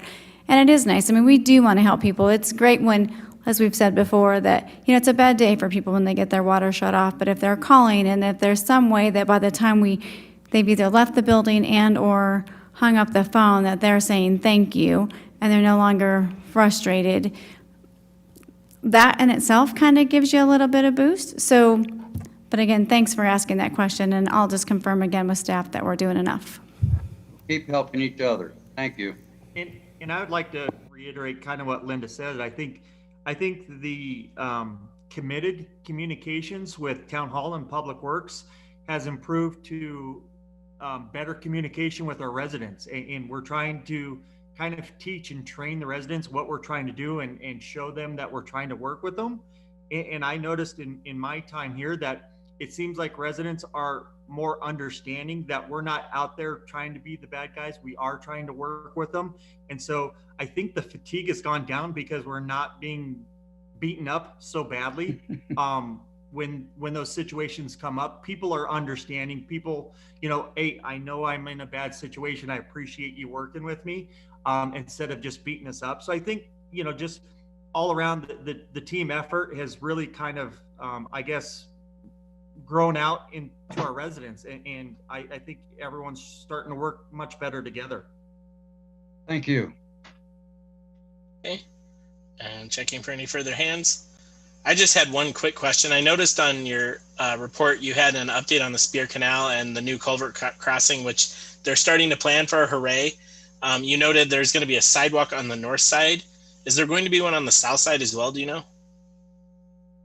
As far as I know, there's nothing planned on the south side. There was some conversations about it, but that's on Brighton side. Right. I believe that they will try to do that. That's kind of what they're pushing for. And I think Brighton and Lochbuie, not to speak for them, but I think Steve would agree with this as well. We would like to figure out, other than a potential street light that's going to be coming in, other means to get from north to south. I think that's the big thing that we kind of need to focus on going forward. Right. That was kind of my concern when I saw just north side was, so are people on the south side just going to get to the canal crossing and then run across the road? Because that defeats the purpose of the whole thing here.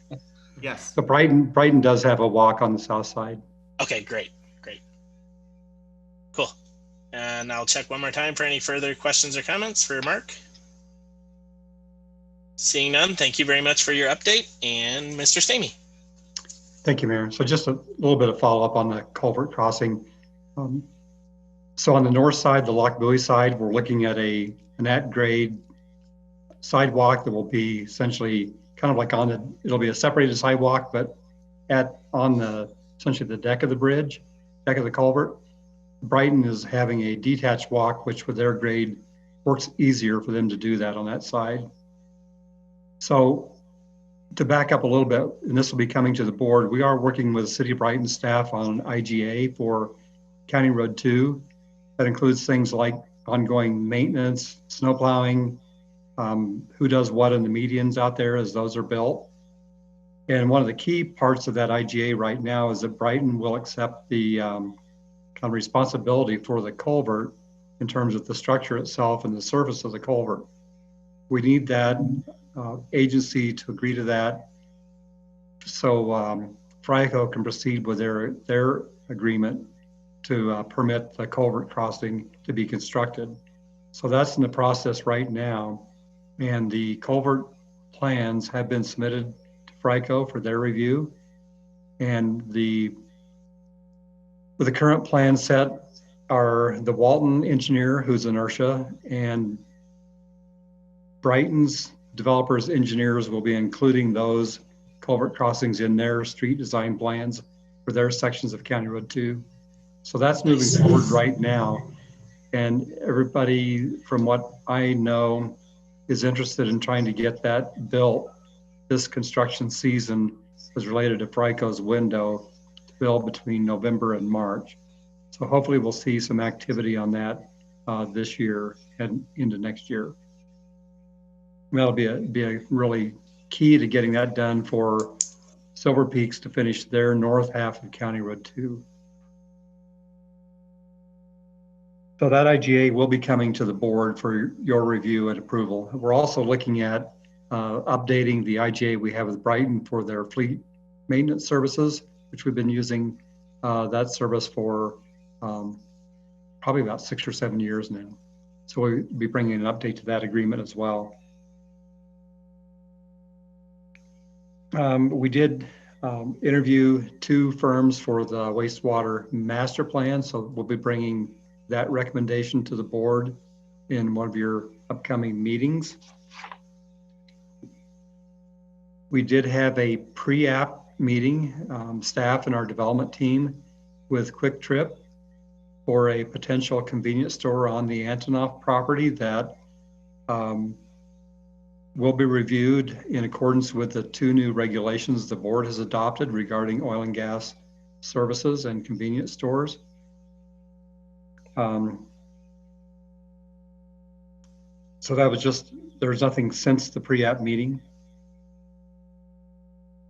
We have also extended an offer to hire a new building permit tech, and that's pending, it's been accepted pending background check and verification of the drug test. So that's moving forward, and the applicant has worked as a planning permit tech with the City of Brighton for about 10 months this year, and the funding for that position has run out. And she also has a degree from University of Colorado in environmental design. So she was helping Brighton review some of their architecture and building design in terms of their development projects. So she understands development codes and land use and zoning and things like that. So I think that'll be a good asset with skill set to add to our front office.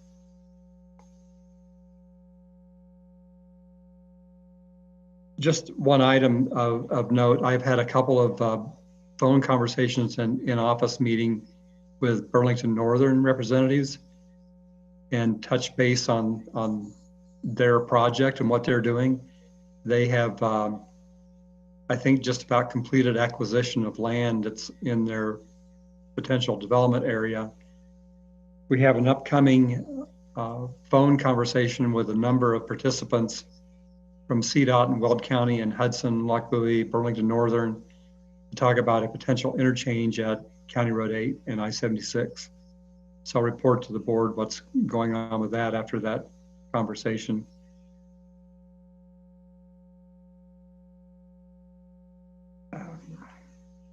And I think that's probably the primary items on my staff report, unless you have questions. I just was gonna, did you want to give any, got a weird echo. Did you want to give any update on the Adams call we were on, the Adams calls we've been on the past couple of weeks, Steve? So we've been on a couple calls with Adams County and Tri-County Health Department about the COVID outbreak. That's Adams County is a hot spot. They have a notice from Colorado Department of Health and Environment to do a mitigation plan. So Adams County has prepared a plan which they have sent out. And so they have now will have limits on, I don't have my numbers handy, but the primary outbreaks were in the younger age groups and then people like 24 to 29. And they said a lot of the outbreaks have been tracked back to personal gatherings. So they want to limit personal gatherings to 5 persons indoors and 10 persons outdoors. And some of the family rites like weddings or funerals and things like that are exempted from that generally. They've also put a limit on attendance at any sporting events, whether it be the CHASA events or intramural events, essentially no public attendance at those events. And alcohol sales for all facilities would close at 10 p.m. Yep. And they had a lot of numbers on their incident rate, which they're trying to keep their positive test results below 5%. And I think they're about 7.8% at the last weekly meeting. Okay. And the one thing I would add to that is the reason that was especially concerning is they've basically been given 2 weeks by the state to turn things around, or they could be sliding back into more restrictions on businesses and the number of people that can be in businesses, the number of people that can be in restaurants. And they're super concerned, and rightly so, about the effect that might have on the economy in Adams County. So obviously we only have a small little area in Adams County, but it is something to watch for, because as that starts to move around the state is starting to crack down on those places where the hot spots are becoming hot. So remind your neighbors, remind anyone you see that whether you agree or disagree with the state's actions are going to be what they're going to be. And it could have harsh effects on the economy if people don't start adhering to these gathering limits. I think I saw Trustee Strock's hand up. Go ahead, Trustee Strock. Yeah, so looking at an interchange on 8, people have talked about an interchange on 6 and an interchange at County Road 4. And then I see that you've been to an ADCOG transportation forum. So I'm going to ask, are there any calls for projects right now, or will these be, aside from County Road 8, will it be in the 2024 TIP process? Yeah, they don't have any new calls for projects right now. They primarily wanted to discuss whether the COVID impacts of any communities on their projects. So they were trying to get updates from the communities if they were proceeding with their projects for this last round. Okay. Thank you, Steve. Yep. So I would point out that the interchange meeting is essentially being sponsored by Weld County as one of the sponsors of a new interchange. Okay. Burlington Northern would obviously be probably the builder of that, but Weld County is a local governmental sponsor. Would that be the WCOG people or just Weld County? Just Weld County right now. Yeah. Okay. Thank you. Okay. And I thought I saw another hand up, but maybe it went down. I thought Dave's was up for a minute. Yeah. Did you have some? Yeah, go ahead, Dave. Steve, I understood you were going to delay your retirement till the end of 2021. Yeah, we'll talk about that in executive session. Sounds good to me, but good. Okay. Anyone else? Seeing none, thank you for your update. Are there any other staff updates, Maureen or Linda? I don't have anything at this time.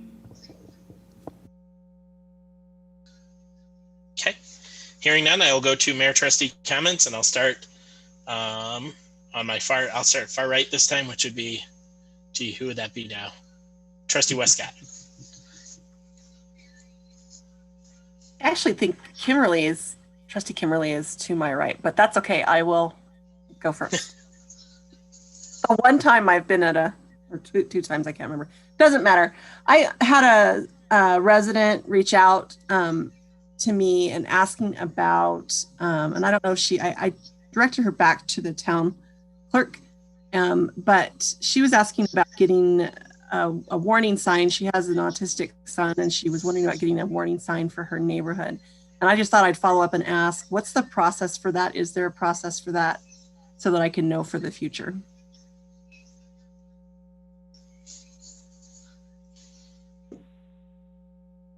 For a street sign? Yeah, I know in our neighborhood there's a deaf child warning sign. Yeah. So signs are really, we follow like what's called the Manual of Uniform Traffic Control Devices, and they're pretty specific on the types of signs that you can and cannot put out. I don't know how a sign like this relates to that manual for signage. So it'll be something we have to check. I just don't have an answer for that sign itself. Okay. Well, I'd appreciate either an email or just updating me on that. That would be great. And I can email you too. Okay. Is that all you had, Trustee Westcott? Yes. Thanks everybody for all your good work this month. Okay. Trustee Jeffrey? I don't have anything specific tonight. Thank you. Okay. Trustee Ott? I just want to voice again my distaste for these virtual meetings. Okay, I'm writing in my notes, hates virtual meetings. Okay, Trustee Strack? That's putting it mildly. Trustee Strack? So Friday I attended another AAA meeting, Area Agency on Aging, and I have to be quite frank, it's extremely hard to keep a dry eye at these meetings. People that need services, when they start and ask the county or whoever they ask, are often asked, do you have enough food for the month? An awful lot of the people, in fact, don't have enough money. The second question is, do you have enough money to buy food by the end of the month? And when you get to this point, people are starting to decide whether they're going to eat, keep the lights on, or even have a cell phone. And, you know, that's 1 out of 4 people. During the high point of COVID, it was up to 35% of the people had a food scarcity problem or security. It's just a hard time for us. And, you know, with the way things are looking, it's going to be even harder. And so my only comment tonight is that every year, and since this town was established, the Knights of Columbus have provided Thanksgiving dinners for 50 of our citizens that aren't so fortunate. And so tonight I wanted to ask the board once again if they would consider sponsoring the Knights of Columbus and purchasing 50 Thanksgiving meals at the cost of probably about $1,000. I mean, big question mark. Yeah, I mean, I think we can put it on our agenda again. I don't know if the answer is going to change. I think our policy is still the same, that we don't donate to nonprofit entities. But if we want to put it on the agenda for discussion on November 17th, we can certainly do that. All right, you might want to do it. It may be a little too late by then. I think that's about the time they're serving the dinners. Is there any possibility that our COVID funds could go to something like that?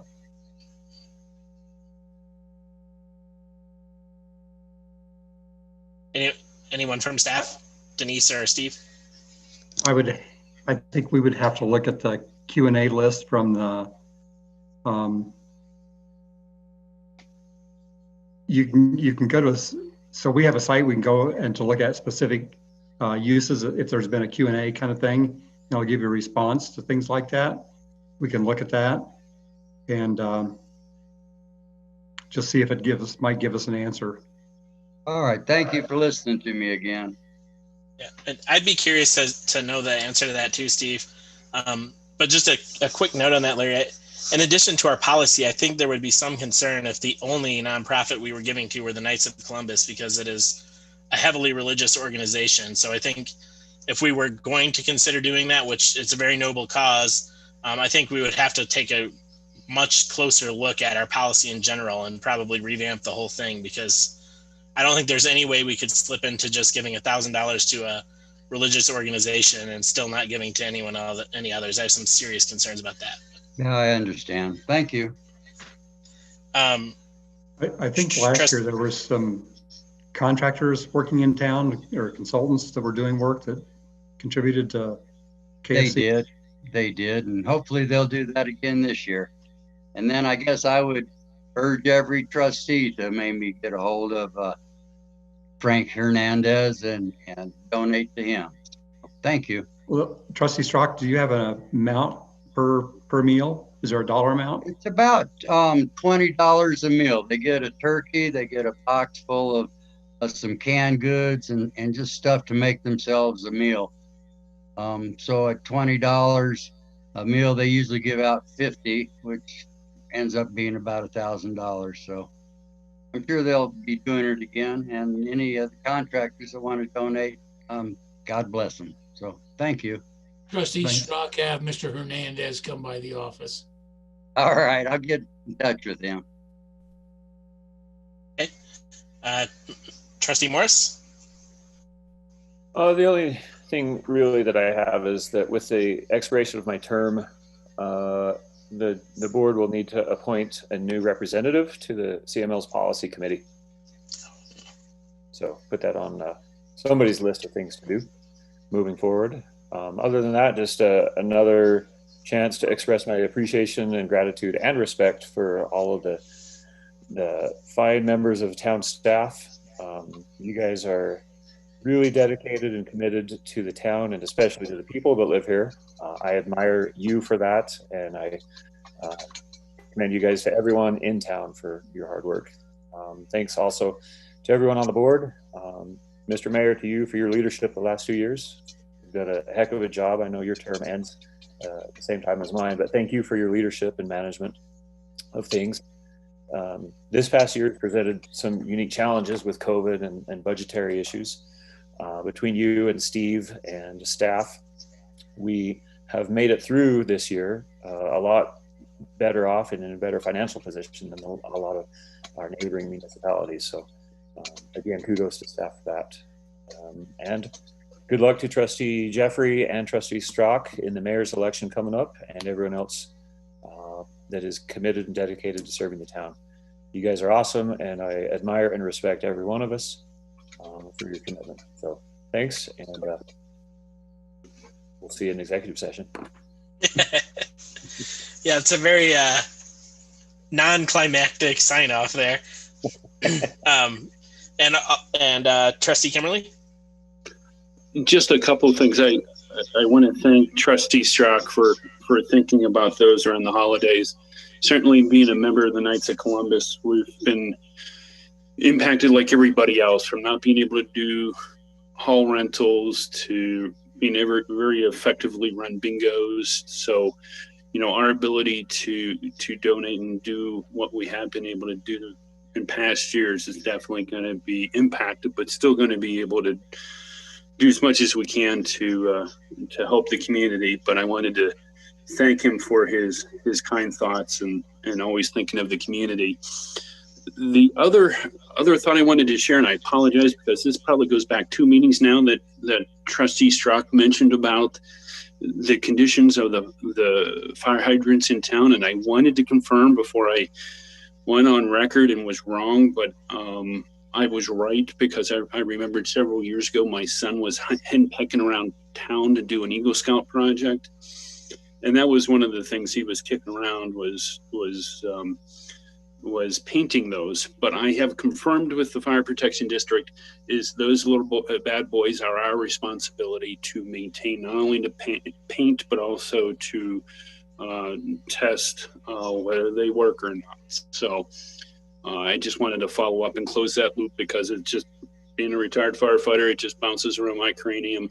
But I just wanted to bring that to everybody's attention that if we wanted to do something in the future, that would be our job. That's it.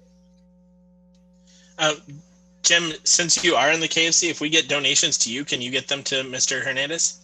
Absolutely. Great. Okay. And then I only had a couple of things. The first was just to thank Mike for his or the skeleton that is Mike for his service on the town board here, since this is his last meeting. And then I wanted to once again encourage, I don't think any of them are on right now, but maybe staff can reach out, encourage the people who will be on the board starting in December to show up at that 11/17 meeting, so that they can get an idea of what the budget's going to look like heading into next year. With that, I will, we have 2 executive sessions tonight. Can we do them on the same executive session Zoom, Maureen, or is one of them recorded in one? We can record both of them. It's okay. I think we'll just do it that way and just do it on one Zoom. Okay, so I will go to the first Zoom meeting, and I think Chris Price is already on that waiting for us to get over there. So. Okay, so with And that, I will also, Joy Go ahead, McGee Steve. from RG and Associates will attend the first one for the annexation. Okay, but we can just use the one Zoom. Yeah, and we can just use one motion to go in, one motion for both those purposes. That's what I was checking on. So I will at this time entertain a joint motion for executive sessions. I move that we adjourn to executive session pursuant to CRS 24-6-402(4) to instruct negotiators on an annexation agreement, and also pursuant to CRS 24-6-402(4) for a personnel matter with the consent of the person who is the subject of the executive session. I'll go ahead and second that. I have a motion from Trustee Jeffrey and a second from Trustee Morris. Roll call, please. Trustee Strock. Aye. Trustee Jeffrey. Yes. Mayor Lofgren. Yes. Trustee Ott. Aye. Trustee Kimberly. Yes. Trustee Morris. Yes. Trustee Westcott. Yes. Thank you. With that, we will now go into our executive session at 8:26 p.m. Everyone, please use Zoom link number 1. Quick bathroom break, please.